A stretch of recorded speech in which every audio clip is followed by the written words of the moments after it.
अस्सलाम वालेकुम स्टूडेंट्स, आज हम FSc part 1 math exercise 9.2 start करने जा रहे हैं। तो एक्सरसाइज स्टार्ट करने से पहले हम इसकी टूल की डिस्कस करेंगे ताकि जोन से ऐसी बेसिक चीज़ है जो पूरी एक्सरसाइज में यूज़ होने जा रही है हमें वो समझ आ जाए और आगे हमारे लिए वो हेल्पफुल हो। ठीक है, हमें बार बार टेंशन ना बने, उसे बार बार समझना ना पड़े, हम एक बार ही उसे समझ लें और हमें बार बार हर क्वेश्चन के लिए उसे दोबारा ना समझना पड़े। ठीक है, चलो अब इसकी टूल किट में एक ही बेसिक चीज़ आती है, वो क्या है? क्वाड्रेंट्स। अब देखिए क्वाड्रेंट्स क्या होता है, आपके पास एक ग्राफ पेपर है, समझ लें। ठीक है, ये ग्राफ है आपके पास एक, इसमें ये को क्वाड्रेंट कौन सा होता है? First quadrant. ये कौन सा होता है? Second quadrant. ये कौन सा होता है? Third quadrant. और ये होता है फोर्थ क्वाड्रेंट। अब आपने इसमें ये नहीं याद रखना कि फर्स्ट क्वाड्रेंट है या सेकंड है, आपने इसमें जो मेन चीज़ याद रखनी है ना, वो ये है कि फर्स्ट क्वाड्रेंट में कौन पॉजिटिव होता है, सेकंड क्वाड्रेंट में कौन पॉजिटिव होता है, थर्ड क्वाड्रेंट में कौन पॉजिटिव होता है और फोर्थ क्वाड्रेंट में कौन चीज़ पॉजिटिव होती है। ठीक है, अब इसको याद करने बजाय इसके कि आप ऐसे रट्टा लगाएंगे यार फर्स्ट में सारे पॉजिटिव होते हैं, सेकंड में सिर्फ साइन पॉजिटिव, नहीं। हमारे पास एक टेक्निक है, ठीक है, वो क्या है?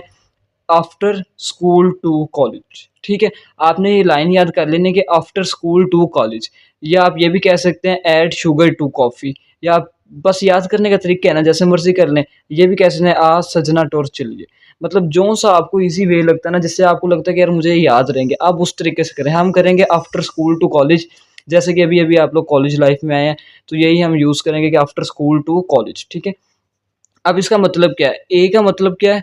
All, A for all. ठीक है, एस से बनता है साइन, टी से टैन, सी से कॉस। ये आपने बस याद रख लेना, अब आगे कुछ भी याद करने वाली चीज़ नहीं है। ए से ऑल मतलब कि यहाँ पे सारे पॉजिटिव होंगे, साइन, कॉस, टैन और इनके रेसिप्रोकल्स जिनमें आ जाता है सीकेंट, कोसीकेंट और कॉट। ठीक है, यानी सारे के सारे क्या है? पॉजिटिव है। ठीक है, लेकिन ये जो सेकंड क्वाड्रेंट है ना, इसमें क्या आता है? आफ्टर स्कूल मतलब एस। ठीक है, तो एस में सिर्फ और सिर्फ साइन थीटा पॉजिटिव होगा। कौन पॉजिटिव होगा? Sine theta. Sine theta positive है और दूसरी क्या चीज़ है जो इसका रेसिप्रोकल है ना, वो पॉजिटिव है। बाकी सारे सेकंड क्वाड्रेंट में ना नेगेटिव आएंगे। ठीक है, ये आपने याद रखना है क्या, कि सेकंड क्वाड्रेंट में सिर्फ और सिर्फ साइन और उसका रेसिप्रोकल कोसेकेंट ये पॉजिटिव होंगे और बाकी हर चीज़ नेगेटिव होगी। ठीक है, चाहे वो टैन है, कॉट है, कोसेकेंट है कि सीकेंट है। ठीक है, अब इस तरह जब हम थर्ड क्वाड्रेंट में मूव कर जाते हैं ना, तो क्या है कि थर्ड क्वाड्रेंट में आफ्टर स्कूल टू मतलब टी, तो इसमें क्या है कि टैन जो होगा ये पॉजिटिव होगा और इसका रेसिप्रोकल वो क्या होता है? Cot theta. सिर्फ ये दो चीज़ें इसमें पॉजिटिव होगी, बाकी हर चीज़ साइन, कॉस, सीकेंट, कोसेकेंट जो होगी ना, सारी नेगेटिव होंगी। सिर्फ ये दो चीज़ें जो है ना, ये पॉजिटिव होगी, जिसका ये टू का टी मतलब टैन थीटा और जो उसका रेसिप्रोकल है, और कुछ इसमें पॉजिटिव नहीं होगा। ठीक है, इस तरह जब हम चौथे क्वाड्रेंट में मूव कर जाते हैं ना, तो आता है after school to college. College मतलब सी, सी से क्या बनता है? Cos theta. तो चौथे क्वाड्रेंट में सिर्फ और सिर्फ कॉस थीटा पॉजिटिव होगा और उसका रेसिप्रोकल सीकेंट थीटा, ये पॉजिटिव होंगे। और बाकी हर चीज़, चाहे वो साइन है, कोसेकेंट है, कुछ भी है ना, वो कॉट, टेंजेंट, कुछ भी है, वो नेगेटिव होगा। ठीक है, अब कैसे है? ए से मतलब ऑल पॉजिटिव, यानी साइन, कॉस, हर चीज़ पॉजिटिव होगी। एस से मतलब सिर्फ साइन और उसका रेसिप्रोकल पॉजिटिव। टी से मतलब सिर्फ टैन और उसका रेसिप्रोकल पॉजिटिव। सी से मतलब सिर्फ कॉस और उसका रेसिप्रोकल पॉजिटिव। ठीक है, अब होता है कि जो पहला क्वाड्रेंट होता है ना, इसके अंदर एंगल होता है 90 डिग्री टोटल। ठीक है, और एंगल हमेशा ना एंटी क्लॉकवाइज मतलब इस डायरेक्शन में मूव करते होते हैं। ठीक है, जो पहला क्वाड्रेंट होता है उसमें हमेशा एंगल होता है 90 डिग्री का। जब हम इससे भी आगे मूव करते हैं, सेकंड क्वाड्रेंट मुकम्मल करते हैं, तो हमारे पास एंगल बन जाता है 180 डिग्री, जिसे कहते हैं हाफ सर्कल। ठीक है, जब आप इससे भी ज़्यादा आगे थर्ड क्वाड्रेंट तक मूव कर जाते हैं ना, तो आपके पास जो एंगल होता है बनता है 270 डिग्री। ठीक है, और जब आप पूरा सर्कल कंप्लीट कर लेते हैं ना, ऐसे जहाँ से शुरू किया था वहीं पे आए थे, तो आपके पास ये एंगल बन जाता है 360 डिग्री। ठीक है, ये आपने याद रख लेना है। ये हमारे अब एक्सरसाइज में बहुत यूज़ होने जा रहा है। मैंने कहा कि आपको इससे पहले एक बार ना अलहदा समझा दिया जाए ये, ताकि बार बार हमें ना हर क्वेश्चन से पहले आपको ना समझाना पड़े। ठीक है, चलें अब हम क्वेश्चन नंबर 1 की तरफ बढ़ते हैं। 1 में वो कहते हैं कि find the science of the following, मतलब आपने इनका क्या करना है? सिर्फ आपने साइंस देखने हैं। साइन अब आप कैसे देखेंगे? सिर्फ ये जो आपको यहाँ पे कोऑर्डिनेट समझाए थे उनको यूज़ करते हुए या उस ट्रिक को यूज़ करते हुए आपने इनके साइंस देख लेना है। कैसे? अब साइन 160 डिग्री, आपने इसका साइन बताना है कि प्लस होगा कि माइनस होगा। कैसे? आप देखेंगे 160 डिग्री कहाँ पे बनता है कोऑर्डिनेट में, यहाँ पे हम रफ में कर लेते हैं 160 डिग्री, चलिए यहीं पे देख लेते हैं। 160 डिग्री क्या 90 से बड़ा और 180 से छोटा है ना, तो मतलब सेकंड कोऑर्डिनेट में आएगा कहीं कहीं पे। ठीक है, और सेकंड क्वाड्रेंट में क्या होता है? साइन पॉजिटिव होता है, तो इसका मतलब है साइन 160 डिग्री के साथ कौन सा साइन आएगा? पॉजिटिव का। ठीक है, अब इसी तरह से कॉस 190 डिग्री का आप साइन बताएं। कॉस 190 डिग्री, 190 डिग्री कहाँ पे बनेगा, 180 डिग्री से बड़ा है और 270 से छोटा है, मतलब थर्ड क्वाड्रेंट में बनेगा। थर्ड क्वाड्रेंट में पॉजिटिव कौन है, सिर्फ tan पॉजिटिव होता है और cot, बाकी सारे नेगेटिव होते हैं। तो cos 190 जो थर्ड क्वाड्रेंट में बन रहा है, इसका मतलब है cos 190 डिग्री का साइन क्या होगा, नेगेटिव। ठीक है, अब आया था tan 115 डिग्री। 115 डिग्री कहाँ पे आएगा, 90 डिग्री से बड़ा और 180 डिग्री से छोटा। तो यहाँ पे सेकंड क्वाड्रेंट में आ जाएगा 115 डिग्री। अब हमने कौन सा करना है, tan 115 डिग्री। तो सेकंड क्वाड्रेंट में हमें पता है सिर्फ और सिर्फ साइन पॉजिटिव होता है, तो tan नेगेटिव होता है, तो इसका मतलब है इसके साथ भी साइन कौन सा आएगा, नेगेटिव का। ठीक है, अब आया था सेकंड 245 डिग्री। अब आपके यार हमने तो सेकंड का पढ़ा नहीं, सेकंड का हमने पढ़ा है ना यार कि सेकंड क्या है, जो मतलब यहाँ पे साइन पॉजिटिव है तो इसका रेसिप्रोकल भी यहीं पे पॉजिटिव है, यहाँ पे कॉस पॉजिटिव है तो इसका रेसिप्रोकल सेकंड भी यहीं पे पॉजिटिव है। ठीक है, अब सेकंड 245 डिग्री है। पहले तो आप देखें 245 डिग्री किस क्वाड्रेंट में लाई करेगा, ये 180 डिग्री से बड़ा है, 270 डिग्री से छोटा है, मतलब थर्ड क्वाड्रेंट में लाई करेगा। थर्ड क्वाड्रेंट में क्या है, सिर्फ tan पॉजिटिव है बाकी और cot पॉजिटिव है, बाकी सारे नेगेटिव हैं, तो मतलब सेकंड के साथ भी कौन सा है, साइन आएगा नेगेटिव का। सेकंड पॉजिटिव कब होता है, या तो वो फर्स्ट क्वाड्रेंट में होता तब पॉजिटिव होता, या वो फिर चौथे क्वाड्रेंट में होता जिसमें cos पॉजिटिव होता, तो उसका रेसिप्रोकल भी हम पॉजिटिव कर देते हैं। ठीक है, अब हमारे पास क्या है, सेकंड नेगेटिव है। अब आ जाता है cot 80 डिग्री। cot 80 मतलब फर्स्ट क्वाड्रेंट में। अब फर्स्ट क्वाड्रेंट में क्या है, ए मतलब ऑल पॉजिटिव। ठीक है, तो मतलब कि cot 180 डिग्री के साथ कौन सा साइन आएगा, पॉजिटिव का। अब आया था कोसेकेंट 297 डिग्री। कोसेकेंट किसका रेसिप्रोकल है जी, साइन का। ठीक है, साइन किस में, सेकंड क्वाड्रेंट में पॉजिटिव है और फर्स्ट में पॉजिटिव है, बाकी सारों में नेगेटिव है। 297 डिग्री किस क्वाड्रेंट में लाई करता है, ये करता है चौथे क्वाड्रेंट में लाई करता है। ठीक है, 270 से बड़ा है और 360 से छोटा है, तो इसका मतलब है चौथे क्वाड्रेंट में सिर्फ कॉस पॉजिटिव होता है, तो कोसेकेंट नेगेटिव होगा क्योंकि साइन भी नेगेटिव होगा, इसलिए इसके साथ भी साइन कौन सा आएगा, नेगेटिव।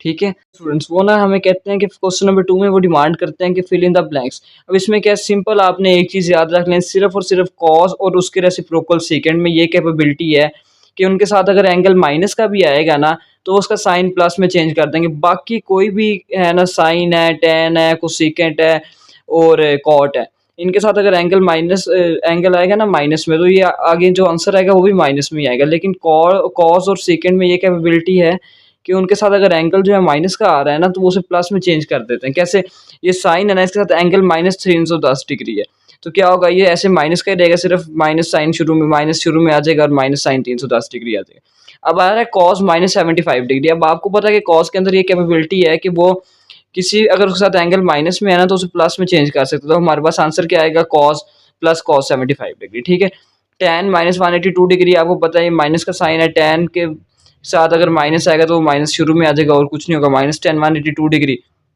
कॉट है, कॉट में भी कोई कैपेबिलिटी नहीं है, वो भी माइनस आएगा तो माइनस शुरू में आ जाएगा। सेकेंड है तो उसमें सेकेंड है ना, देखिए उसके साथ भी एंगल है माइनस में। अब आपने करना क्या है, आपको पता है कॉस और सेकेंड दोनों में कैपेबिलिटी है कि अगर एंगल माइनस में आएगा तो आप उसे प्लस में चेंज कर सकते हैं। ठीक है, तो सेकेंड के साथ माइनस 216 आ गया तो आपने उसे साइन को चेंज कर देना है प्लस 216 प्लस सेकेंड 216। ठीक है, बाकी कुछ सेकेंड है, आपको पता है इसका भी माइनस जो सा 15 डिग्री है, ये शुरू में आ जाएगा और सिंपल हमारे पास माइनस को सेकेंड 15 डिग्री। बस आपने सिंपल ये याद रख लेना इसमें कि यार स्वाय कॉज और सेकंड के नाम जिसके साथ जो सा साइन है ना उसके साथ वही चलेगा। ठीक है, क्वेश्चन नंबर 3 में कहते हैं in which quadrant the terminal arm of the angle lie. मतलब वो कह रहा है कि यार अगर इन कंडीशंस को फुलफिल किया जाए ना जो गिवन है, तो इनका जो एंगल है वो किस क्वाड्रेंट में लाई करेगा। इसका आसान तरीका पता है कि आप इस साइड पे अपना एक ग्राफ सा बना लें, ठीक है, जिसमें चारों क्वाड्रेंट्स हों आपके पास, आप वो लिख लें आफ्टर स्कूल टू कॉलेज वाली स्टेटमेंट से लिख लें। अब आपने क्या करना है, कंडीशन देखनी, सबसे पहले उसने कहा साइन थीटा लेस देन 0 है, मतलब साइन थीटा नेगेटिव है। आपको पता है कि ए पहले क्वाड्रेंट में तो सारे पॉजिटिव है, ये तो हो नहीं सकता। सेकंड क्वाड्रेंट में साइन वैसे ही पॉजिटिव होता है तो ये भी नहीं हो सकता। थर्ड क्वाड्रेंट में क्या है कि tan नेगेटिव पॉजिटिव होता है, बाकी सारे नेगेटिव होते हैं, तो पहली कंडीशन तो होगी फुलफिल। तो लेकिन दूसरी कंडीशन में वो कहता है कि यार cos थीटा भी ग्रेटर देन 0 होना चाहिए, लेकिन जो थर्ड क्वाड्रेंट है ना उसमें cos थीटा भी लेस देन 0 होता है। इसका मतलब हम फोर्थ क्वाड्रेंट की तरफ मूव करेंगे, इसमें हमारी सारी कंडीशन फुलफिल हो रही हैं, क्योंकि इसमें सिर्फ cos थीटा ग्रेटर देन 0 होता है और बाकी सारे नेगेटिव होते हैं, मतलब sine theta is less than 0 and cos theta is greater than 0। तो ये कंडीशंस किस में फुलफिल करेंगे, फोर्थ क्वाड्रेंट में, तो इसका आंसर आएगा फोर्थ क्वाड्रेंट। ठीक है, अब वो कहता है दूसरी कंडीशन क्या बताता है, cot theta greater than 0 and cosecant theta greater than 0। अब आपको पता है कि cot और कोसेकेंट दोनों किसी भी क्वाड्रेंट में ना ग्रेटर देन पॉजिटिव नहीं हो सकते, सिवाय पहले क्वाड्रेंट के। पहला क्वाड्रेंट कहता है कि भाई जी सारे पॉजिटिव हैं। ठीक है, तो इसका मतलब है सारे जो है पहले क्वाड्रेंट में लाई करेंगे, क्योंकि इसमें cot भी ग्रेटर देन 0 है, कोसेकेंट भी ग्रेटर देन 0 है। ठीक है, अब उसमें थर्ड क्वेश्चन में क्या क्या है कि भाई tan theta is less than 0 and cos theta is greater than 0। इसका मतलब है कि tan थीटा जो है नेगेटिव है और कॉस थीटा जो सा है वो पॉजिटिव है। कॉस थीटा पॉजिटिव कब होता है? चौथे क्वाड्रेंट में, और चौथे क्वाड्रेंट में जो है tan नेगेटिव होता है। इसका मतलब है ये हमारा फिर से आंसर किस में लाई कर रहा है? चौथे क्वाड्रेंट में, ठीक है, फोर्थ क्वाड्रेंट। अब उसने क्वेश्चन नंबर 4 में डिमांड किया कि भाई second theta is less than 0 and sine theta भी लेस देन 0। सेकंड किसका रेसिप्रोकल है? कॉस का। कॉस कब लेस देन 0 होता है? कॉस दूसरे और चौथे क्वाड्रेंट में लेस देन 0 होता है, ठीक है, और साइन कब 0 से लेस होता है? तीसरे क्वाड्रेंट में और चौथे में। तो इन दोनों में कॉमन क्या है? Third quadrant. तो इसका मतलब है कि हमारा डिटर्मिनल आर्म ऑफ द एंगल लाई करेगा थर्ड क्वाड्रेंट में, ठीक है, क्योंकि थर्ड क्वाड्रेंट में सिर्फ और सिर्फ tan पॉजिटिव होता है, बाकी सेकंड भी नेगेटिव होता है और साइन भी नेगेटिव होता है, ठीक है। अच्छा, क्वेश्चन नंबर 5 में वो कहता है कि भाई जी कॉट थीटा ग्रेटर देन 0 है और साइन थीटा लेस देन 0। साफ सी बात है, कॉट थीटा कब ग्रेटर देन 0 है? जब हम ये tan वाले टेबल पे आएंगे, जो थर्ड क्वाड्रेंट है, ठीक है, तो इसमें कॉट थीटा जो है ग्रेटर देन 0 आएगा हमारे पास, और साइन थीटा जो वैसे ही नेगेटिव आ जाता है उसमें, तो फिर से हमारा आंसर क्या आ रहा है? थर्ड क्वाड्रेंट, ठीक है। अच्छा, क्वेश्चन नंबर 6 है, इसमें वो कहता है कि भाईजान कॉस थीटा लेस देन 0 है और tan थीटा भी लेस देन 0 है। तो देखें कॉस थीटा, इसमें कॉस थीटा ग्रेटर देन 0 होना था, लेकिन इसमें tan थीटा ग्रेटर देन 0, लेकिन सिर्फ वाई ये सेकंड क्वाड्रेंट ऐसा है जिसमें cos थीटा भी लेस देन 0 है और tan थीटा भी लेस देन 0, तो हमारा आंसर क्या आएगा? सेकंड क्वाड्रेंट, ठीक है। चलिए स्टूडेंट्स, ये था हमारा आज का लेक्चर। आपको उम्मीद करते हैं आपको समझ आई होगी। अब आपसे मुलाकात होगी नेक्स्ट लेक्चर में, तब तक के लिए अल्लाह हाफिज़।